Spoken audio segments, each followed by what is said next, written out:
I'm Kitty, and this podcast is mine. Missing, Murdered, Unidentified in New England. I cover cases from the New England states of Connecticut, Maine, Massachusetts, New Hampshire, Rhode Island, and Vermont.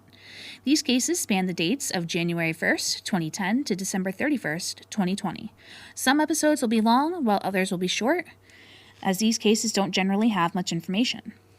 All of the research, scripting, opinions, and mistakes herein are my own, and I don't trigger warn for wounds as they are a necessary part of the narrative.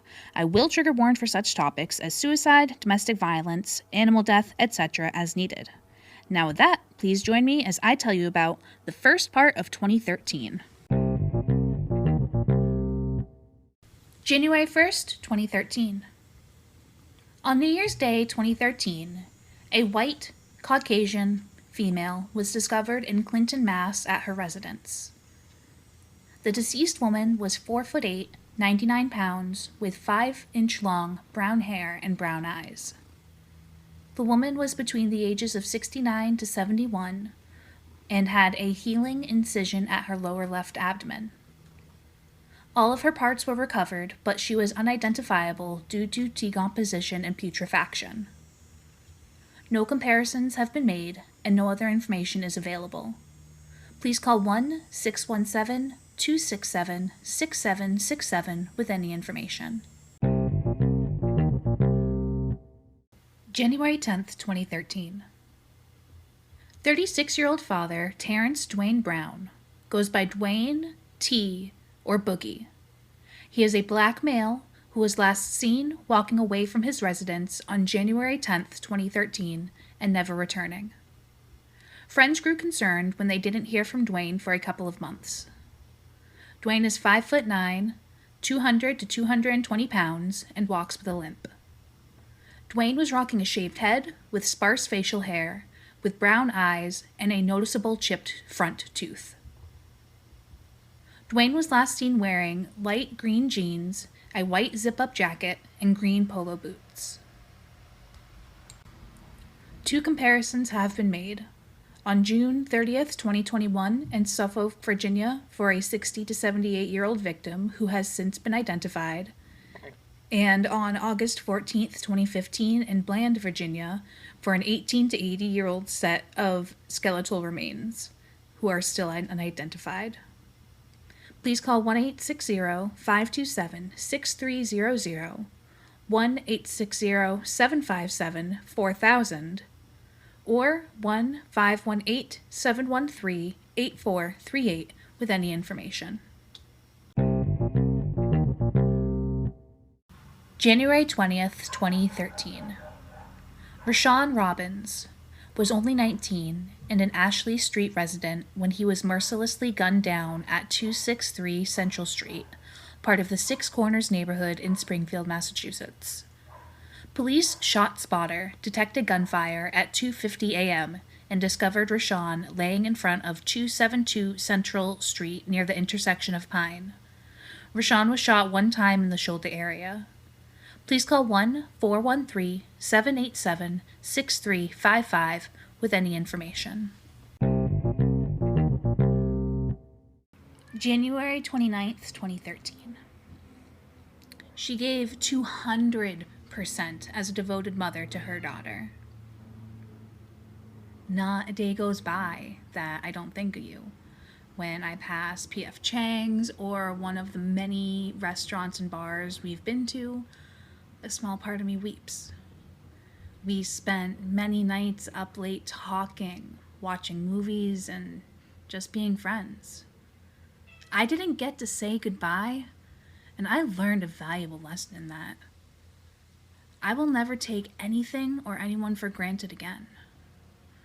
Sorry it took losing you to realize that. I haven't yet fully accepted what happened to you. I might never. But hopefully you are in a better place. Love you always.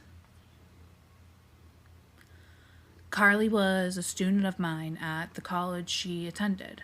She was a passionately dedicated and hard-working student. The only thing she seemed to love more than school was her daughter.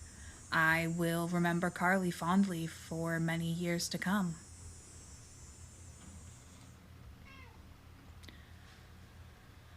Carly Elizabeth Jones was a beautiful, talented, bright, wonderful woman and mother.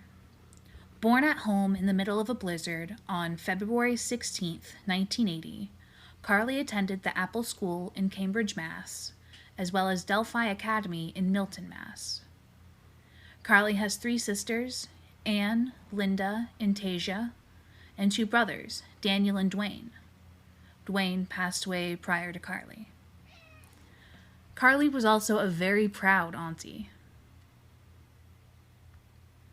Said one of Carly's nieces, quote, "Carly was more than my aunt. She was my best friend, and she will truly be missed."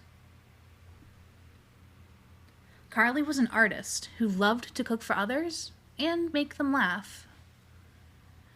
As a kid, Carly traveled around the country with her parents, Oklahoma and California with her mom, Jane Elizabeth Pierce, and Florida with her dad, Prince Jones.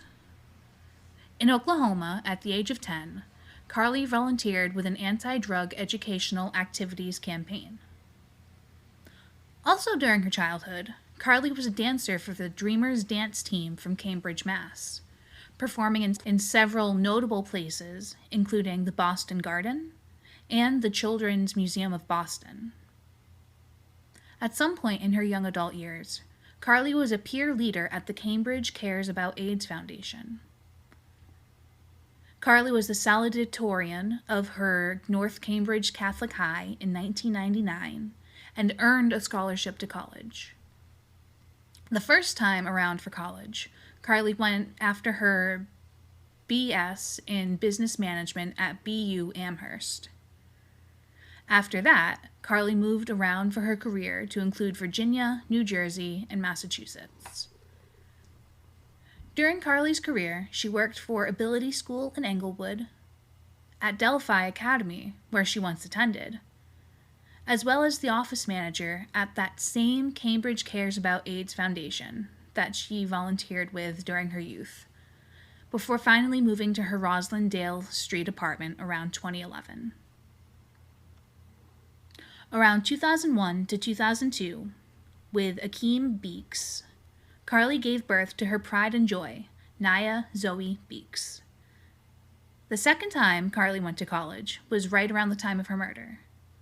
This time, Carly was attending Boston Architectural College, earning her BA in Architectural Design, which was granted to her posthumously in April of 2013. Around 6:55 p.m. on January 29, 2013, Carly was discovered by a friend who was dropping off Naya from school. When the unidentified friend approached, she noticed the door was open and told Naya to wait outside. There were no forced signs of entry at the 28 Fondale Road apartment 3L, Roslindale, Mass. Address. The triple-decker apartment building is just a few blocks away from where Jarvis Lamont Gilmore was shot in December of 2012. After entering the apartment, the friend proceeded to look for Carly, finally discovering her in the bedroom. Carly was discovered slumped over the bed, suffering from multiple gunshot wounds to the back of the head. Carly was declared deceased at the scene. Homicide investigators found a small amount of undisclosed drugs at Carly's apartment, according to 2 officers with knowledge of the case. Carly's mom, Jane, broke the news to her siblings, and one of Carly's nieces broke the news to Jane. Carly's service was held at the J.B. Funeral Home in Roxbury, Mass., and Carly is commemorated at the Garden of Peace. Neighbors said of the situation, quote, "We need to know whether it was a boyfriend, a jilted lover, or a random attack." Police think that Carly knew her killer, and that a tenant let the shooter into the apartment building through the main entrance. Several tenants were home at the time and may have heard several loud noises that drew attention to the situation.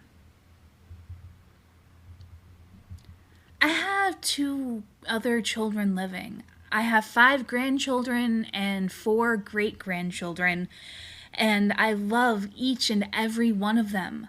but there's still this emptiness. You know, there's like this really vast and deep loss because I lost this one person.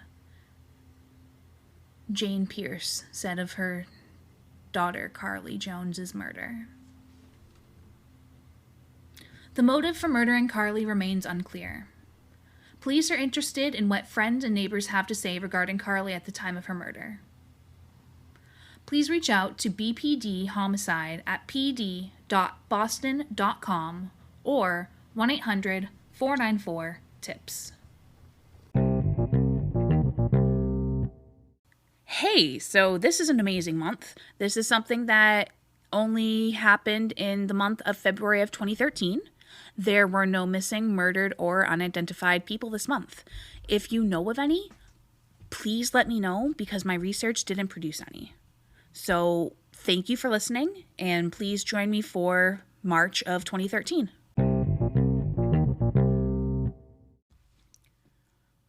March 9th, 2013. Having taught Thaddeus in middle school, I had the unique opportunity of watching him grow up. He was a sincere and thoughtful kid with a twinkle in his eye and a smile that lit up the room. He was sensitive to others and their needs, even during the difficult middle school years. Thaddeus's sense of humor was grand, and he loved to joke around and have a good time. He was a special kid and will be missed by many. Thaddeus Mighty Clark was the son of Anita and Kevin and brother to Jacayla and Curtis Clark Foster. Thaddeus was only 18 when someone shot him and Evan Clark at 7 Ronald Street, Dorchester, Mass. At 6:34 p.m., police were called, and by 6:36 they were dispatched. It was a clear night outside, and the lights and street lamps were brightly lit.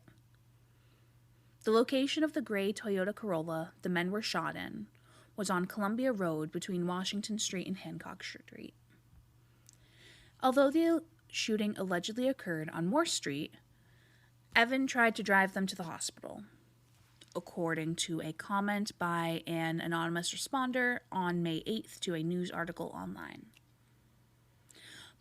Both Thaddeus and Evan were known to law enforcement, and unfortunately, Thaddeus was pronounced deceased at 6:47. The Toyota was secured and towed by Auto Service Tire to Boston Police Department headquarters for processing. Evan was transported to Boston Medical Center suffering from gunshot wounds to the chest and arm areas, and he survived his wounds. The next day, March 10th, 2013, Thaddeus's autopsy was performed, where it was found that several gunshot wounds to the torso and upper extremities with damages to the lungs, left common carotid artery, trachea, ribs, and humerus were responsible for Thaddeus's murder.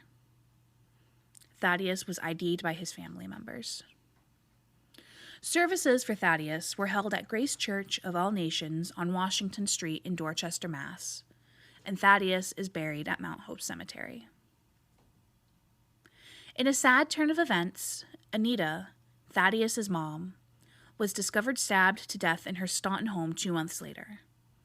Her ex-husband, Willie Foster Jr., killed her. There is no indication that Anita's murder was tied to Thaddeus's.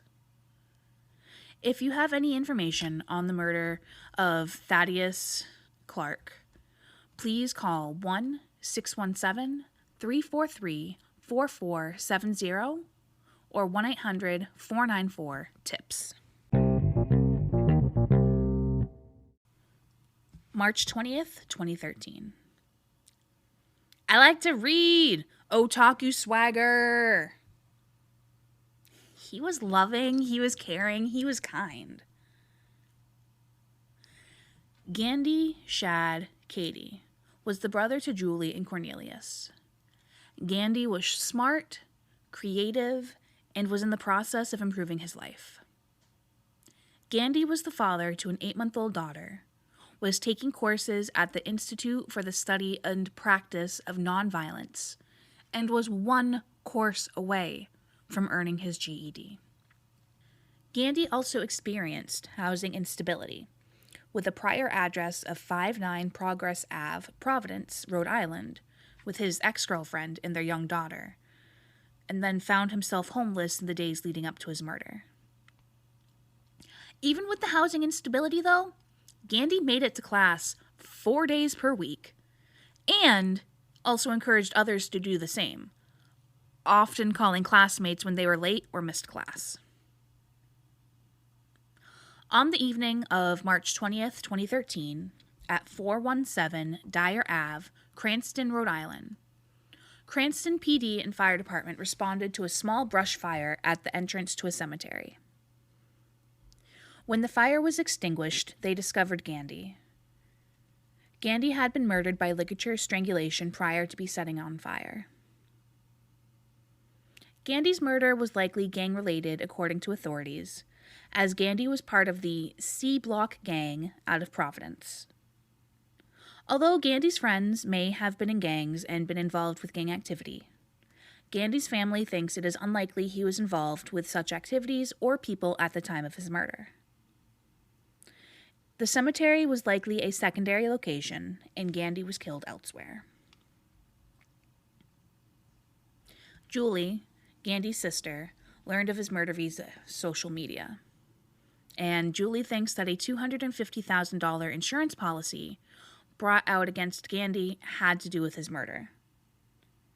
Police investigated that lead, but it led them nowhere. Police have investigated several persons of interest, but no suspects have been named.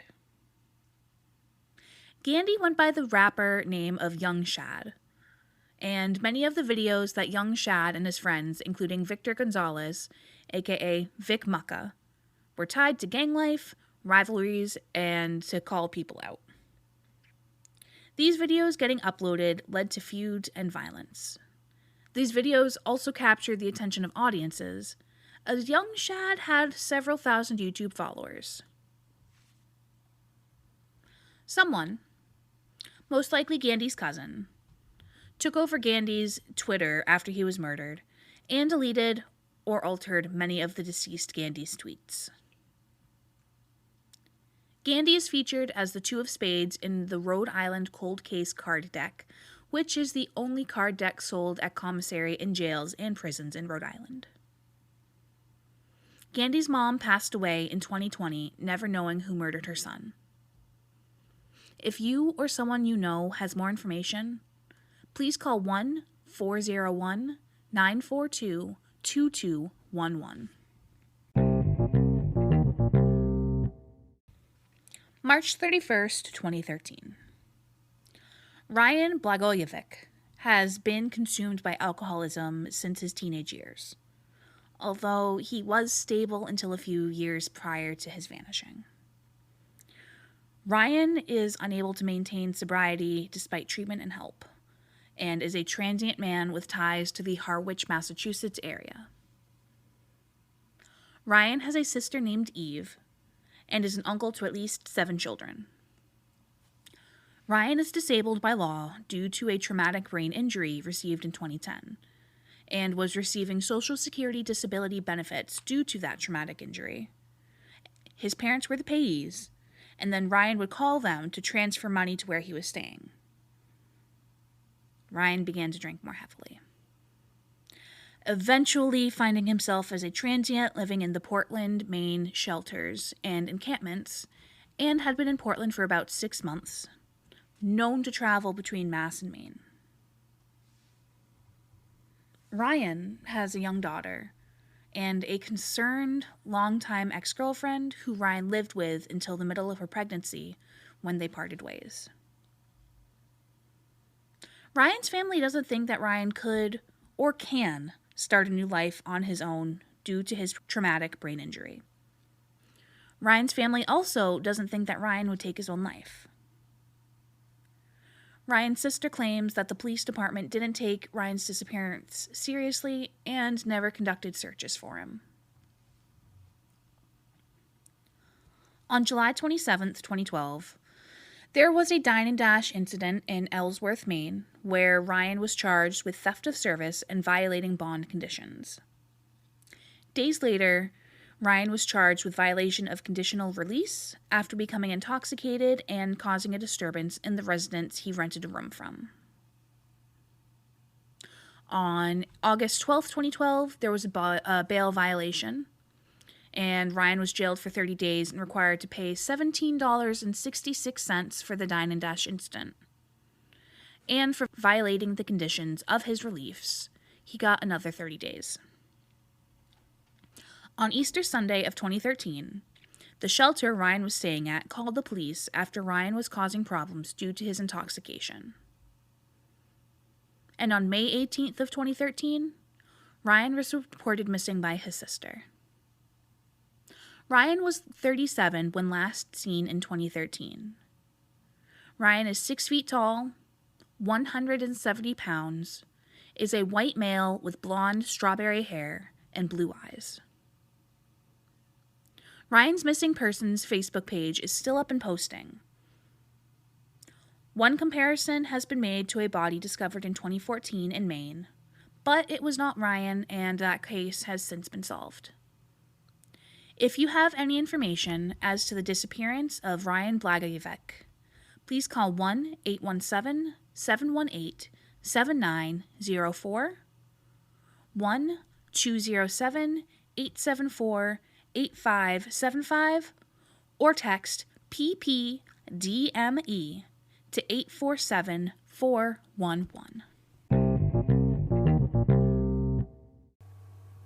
April 10th, 2013. Brandon Lamar Sparks was born on August 20th, 1983 in Springfield, Mass. To Leroy and Nancy Sparks. Brandon attended local Springfield schools and graduated from Springfield High in 2002.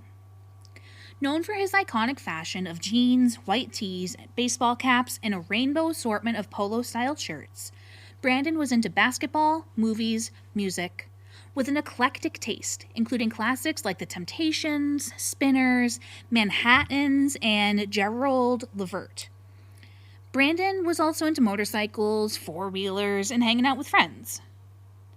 Brandon was a courageous young man with deep loyalty to friends and family. Brandon had a wonderful sense of humor, was the father to a son named Maurice Brandon Tremblay, and was the brother to Leon, Mark, Tanya, and Lauren. Natasha Little was Brandon's companion and adventure buddy. In 2005, Brandon and friend Hassan Duncan were arrested with intent to distribute marijuana and faced those charges another 2 times over the years. In 2009, Brandon was injured in a drug-related shooting at 181 Quincy Street, Springfield, that left close friend Hassan dead. As Brandon approached his friend's home to pick him up, 2 gunmen approached and began shooting. Hassan was shot 1 time in the head and was DOA at the closest hospital, and Brandon was struck in the abdomen and legs. Brandon drove off to a nearby Murphy's Pop Stop, where a kind Samaritan brought him to Mercy Medical Center. This shooting was likely marijuana-related, as there were pre-packaged bags of marijuana discovered in relation to the incident. On the evening of April 10th, 2013, Brandon and an unidentified man were sitting in Brandon's Acura at either 121 or 123 Kent Road, Springfield, Mass. At 11:50 p.m. A gunman crept up out of nowhere and demanded Brandon get out of the car. Brandon refused and was shot where he sat. The other man fled the scene when the shooting began. Brandon tried to drive away from the attack, but crashed, and was discovered lying on the ground with one of his legs still in a car, by a nearby neighbor who came to see what the commotion was about. "I thought it was a drunk driver," said one witness as they awoke to the sound of the car crashing into its final resting place. There were 5 bullet holes in total, 4 in the driver's side window and 1 in the right rear window. CPR and other life-saving measures were deployed, but with no luck. Officers said that there was a large amount of drugs in the vehicle, along with a large sum of money when Brandon was shot. I am curious as to what a large amount of drugs or money consists of. Because ambiguous language like that leaves the facts up to interpretation and intent, really annoys me. Brandon's family has a suspect in mind, but that person has not been publicly named. Please call 1-413-787-6355 with any information. April 12, 2013. Partial skeletal remains of a male of undetermined race were discovered in Newburyport, Mass. On April 12, 2013. The head, torso, limbs, and hands were not recovered. Please call 1-617-267-6767 with any information. Trigger warning: substance use. April 15th, 2013. SAMHSA's National Helpline is a free, confidential, 24/7, 365-day-a-year treatment referral and information service available in English and Spanish for individuals and families facing mental health and/or substance use disorders. You're human, and there is no shame in seeking help. You deserve more than your addiction can give you.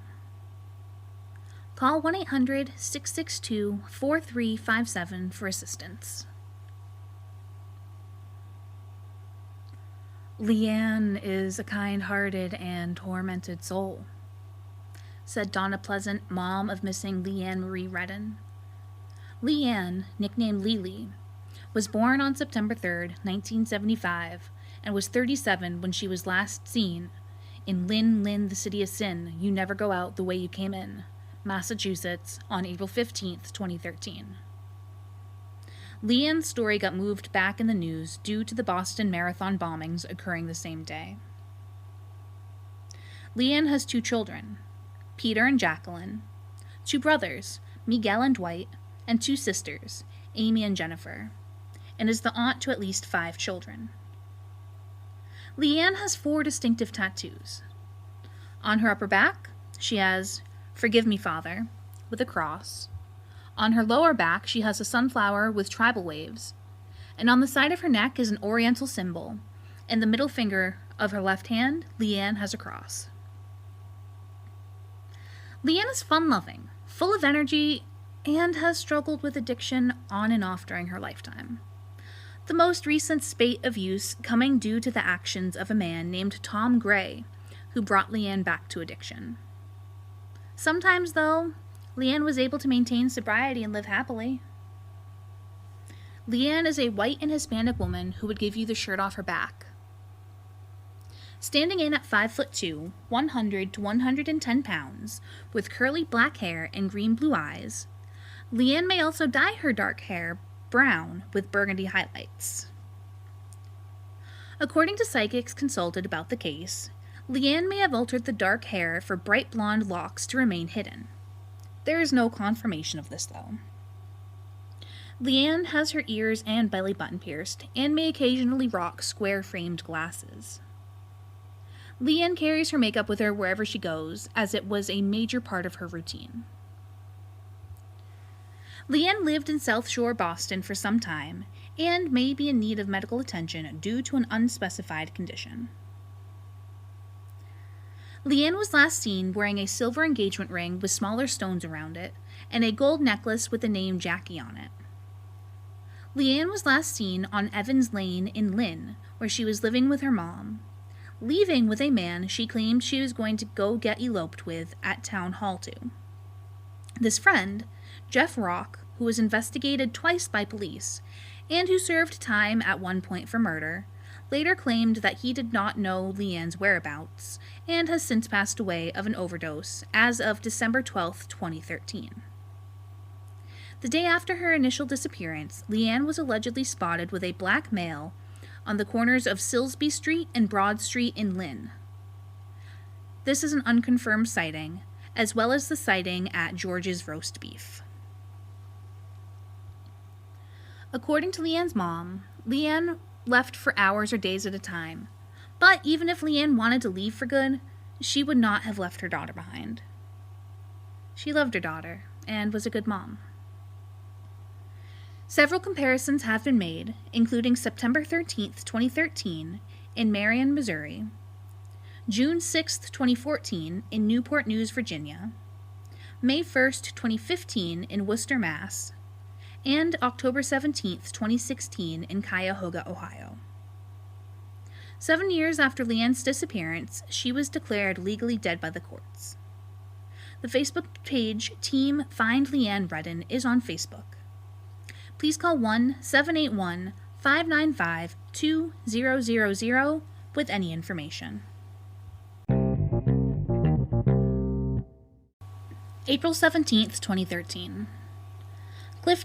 Cliffy E. Townsend, a Mattapan, Mass. Resident, was the father of a young daughter, only 6 months old when this story took place, and was described as a good person. Clifton was arrested and charged with paying for sex on March 29, 2013, which is dumb. I think sex work should be legalized and overseen like it is in other countries. Clifton was struck in the head by gunfire by 2 gunmen that fled up Pleasant Street on April 17, 2013 at 8:30 p.m. and was taken to Boston Medical Center where he was pronounced deceased. In the comments section of the original reporting of Clifton's murder, there was a nasty comment stating that Clifton was a menace as a child, and that Clifton got his, quote, just desserts via his murder, and that, quote, let this be a lesson to all the young men in Boston who are doing nothing with their lives except making illegitimate babies, smoking weed, and wasting their lives away. This string of nasty comments was signed off as just saying.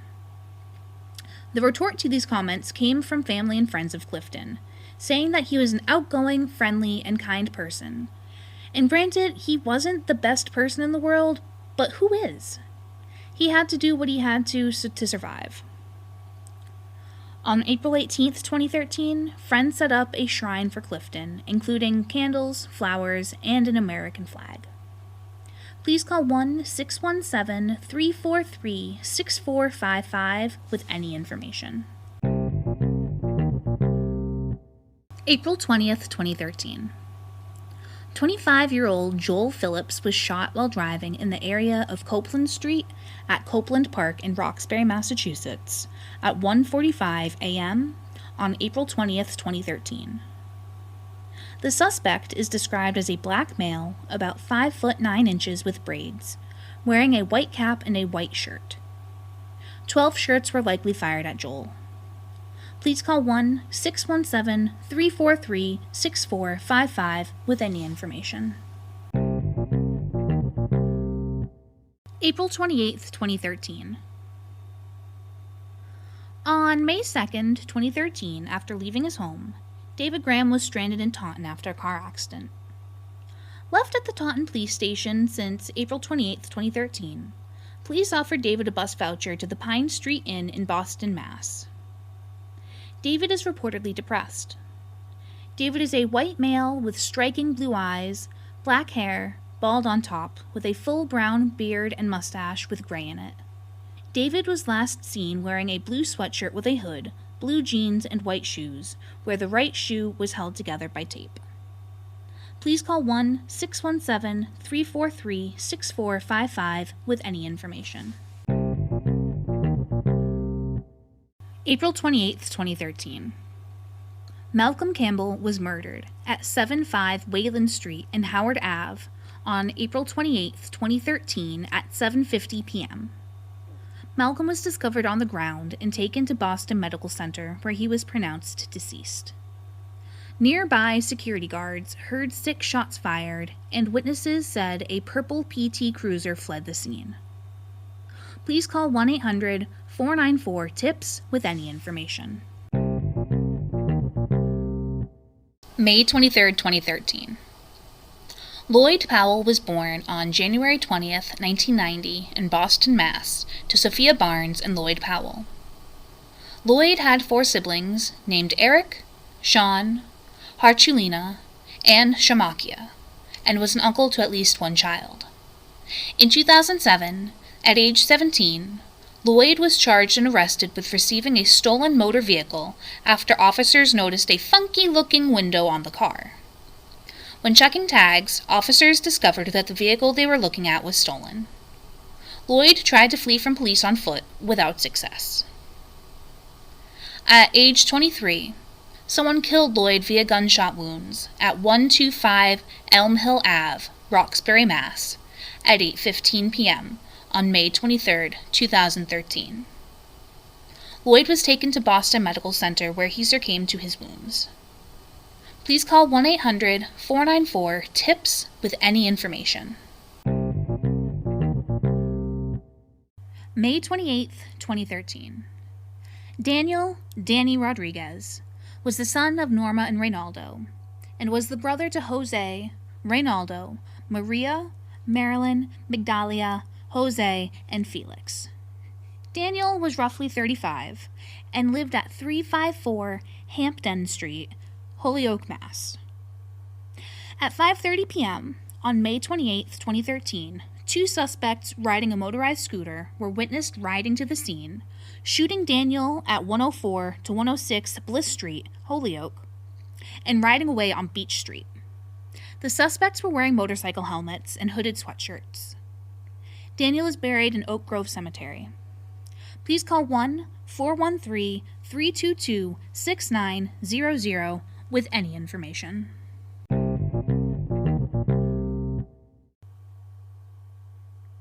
May 24th, 2013. He was a beautiful soul. I don't want him remembered this way. He was a bit of a loner, but a sweet man. He had been a vibrant sailor, craftsman, and real estate person. Born in Nova Scotia, John Francis DeVoe was raised in San Diego, California, after moving down south due to his father's ailing health that was affected by cold and humidity.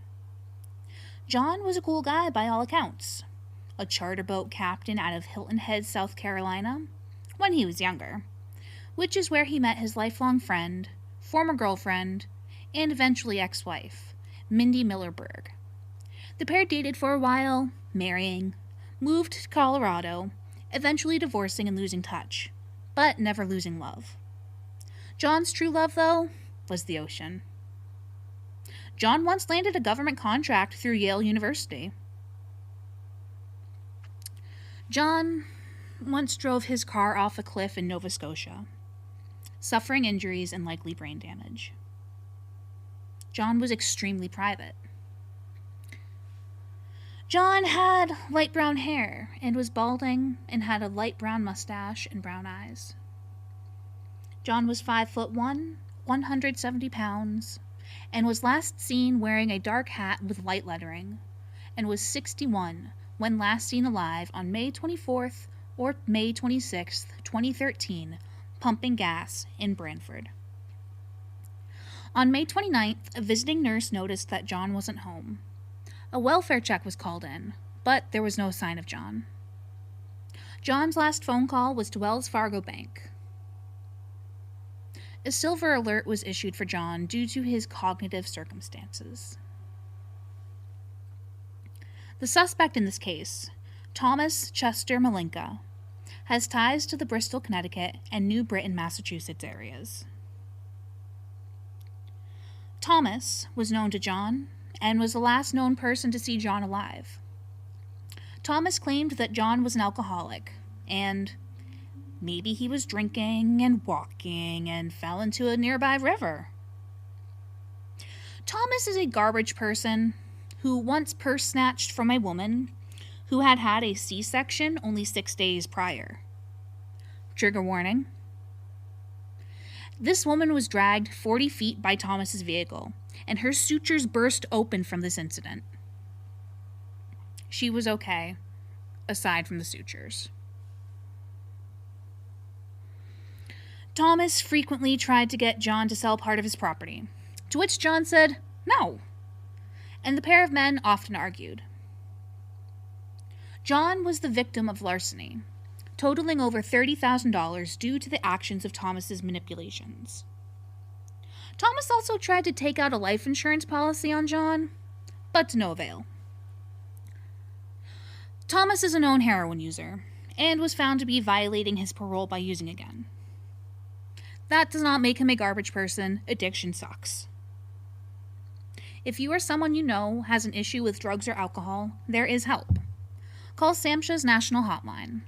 It's a free, confidential, 24/7, 365-day-a-year treatment referral and information service, in English and Spanish, for individuals and families facing mental health and/or substance use disorders. You're human, and there is no shame in seeking help. You deserve more than your addiction can give you. Call 1-800-662-4357 for assistance. Thomas referred to John in the past tense when John first went missing out of Branford, Connecticut. Shortly after John vanished, Thomas was seen taking a bag down to the creek out back his house and returning without the bag. Weeks after John first disappeared, Thomas was arrested for breaking and entering into John's house and for stealing his pain medications. John's personal effects, like his debit card, was found in the engine compartment of Thomas's car and were found to be in Thomas's possession. It turns out that Thomas had used John's debit card several times after John was last seen.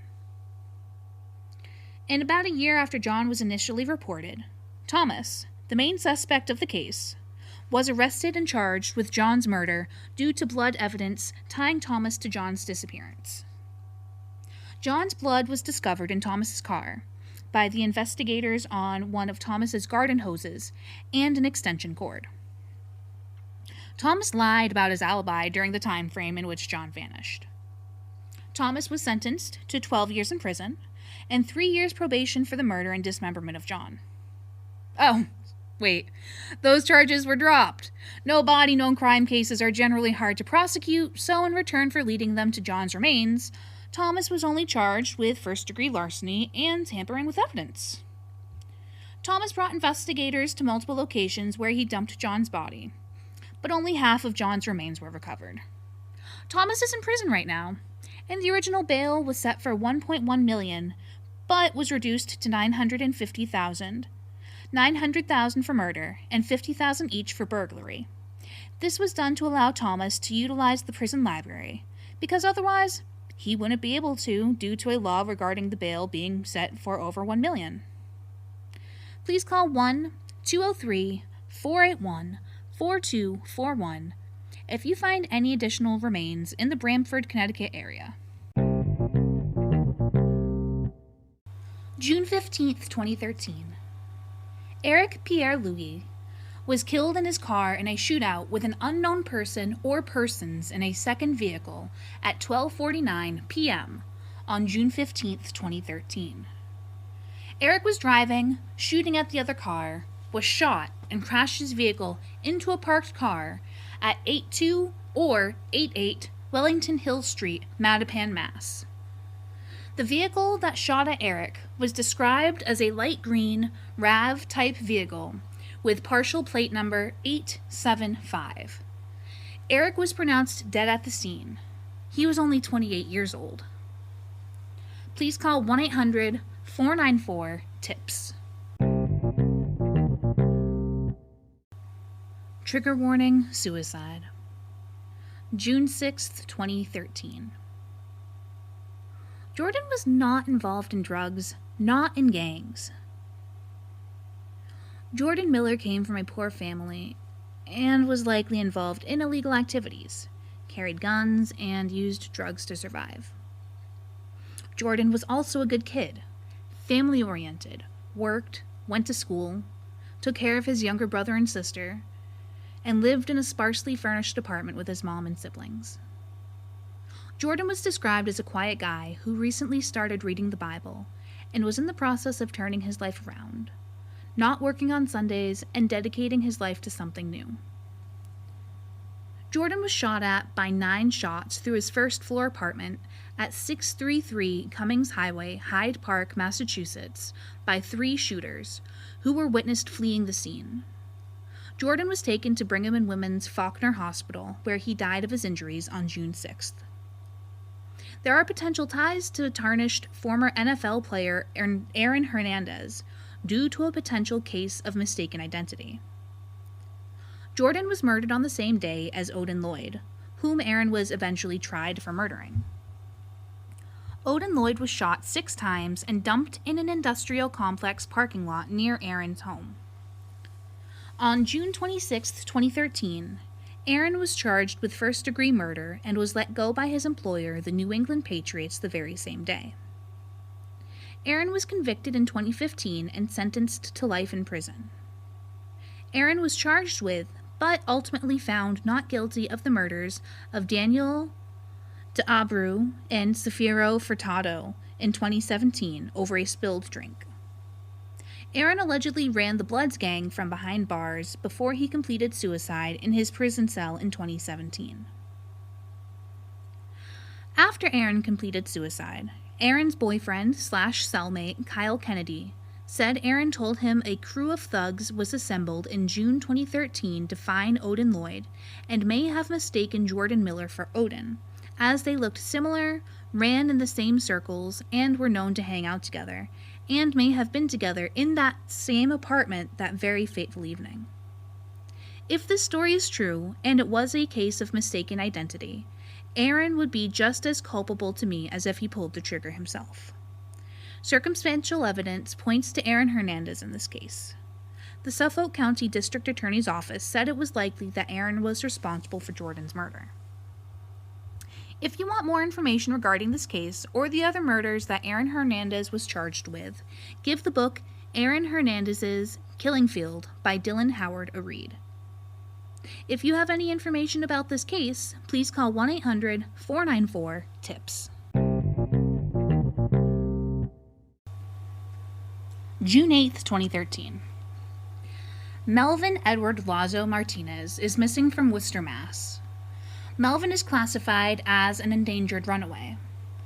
Melvin was born January 9th, 1996, and was 17 years old when he vanished on June 8th, 2013.